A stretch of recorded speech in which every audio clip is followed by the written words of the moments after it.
Le concours national de la résistance et de la déportation est né de la volonté d'associations d'anciens résistants et de déportés qui ont souhaité associer les jeunes, dans les années 50, aux commémorations de la libération. Le 11 avril 1961, le ministre de l'Éducation nationale, Lucien Paille, signe une circulaire qui crée le concours national de la résistance et de la déportation.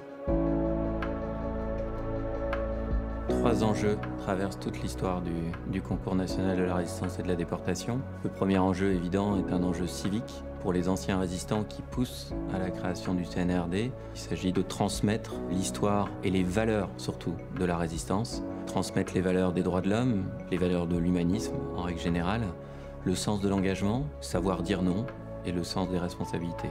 Puis vous mettrez la main sur une vieille dame, un vieux monsieur, des gens qui ont les cheveux blancs comme moi, et qui voient plus bien clair comme moi, et vous leur direz comment ça s'est passé dans le camp où vous étiez. Le second enjeu qui traverse toute l'histoire du CNRD, c'est l'enjeu historique pour les anciens résistants, pour l'éducation nationale, pour les historiens de cette époque.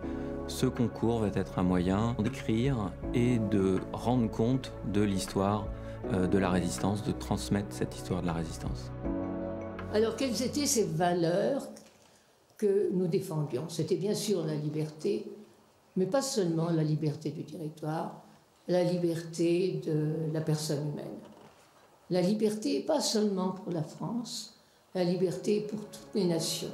Et le troisième enjeu évident du CNRD, c'est un enjeu éducatif. Ces valeurs des droits de l'homme, ces valeurs de l'esprit de la résistance et cette histoire de la résistance, évidemment, il faut la transmettre. Donc l'enjeu de transmettre cette histoire aux plus jeunes, à toute la société même, mais d'abord aux plus jeunes, est un enjeu majeur. C'est le premier concours scolaire de l'éducation nationale aujourd'hui.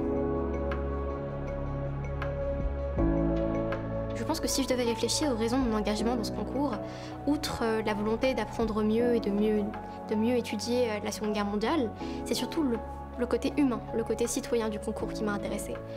En effet, petit à petit, en parlant avec des témoins, en lisant des témoignages, en commençant à véritablement appréhender la Seconde Guerre mondiale, la résistance et la déportation, on s'est rendu compte à quel point ce concours est humain. Ce concours a concerné des citoyens, des enfants, des jeunes, des lycéens, des gens parfois proches de nous, des gens du commun. C'est une volonté, pour ma part, d'honorer leur mémoire, d'honorer la mémoire de ceux sans qui aujourd'hui la France n'existerait pas.